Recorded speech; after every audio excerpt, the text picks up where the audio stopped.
Hi, today I want to show you how to correctly mount the Ergon gravity grips GA2, GE1 and GD1.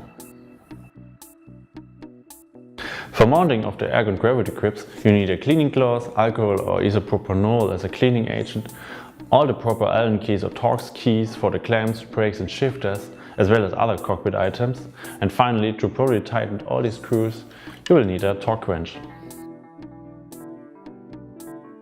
Begin by loosening the brake and shift levers, as well as other cockpit controls like a drop or post remote. To remove all grease and dirt, use a clean cloth covered with isopropanol or alcohol to clean the handlebar.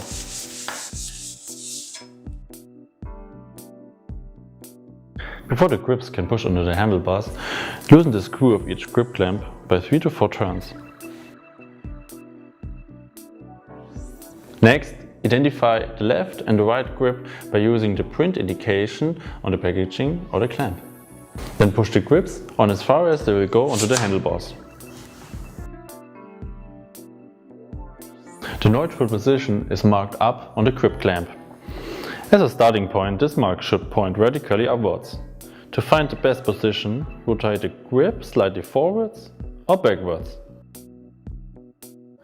In the case of sensitive or overloaded outer hand, the grip should be rotated slightly backwards for relief. If you want more support in the area of the hand and palm, you should rotate the grip slightly forward. When the correct settings of the grips has been found, tighten the screws of the clamp to the specified torque. The correct torque of the clamp can be found in the installation manual and on the grip clamp.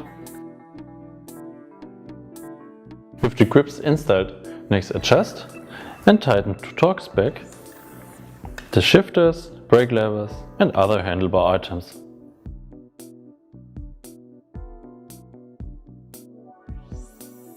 On the GD1, the end plugs must be installed to avoid injuries.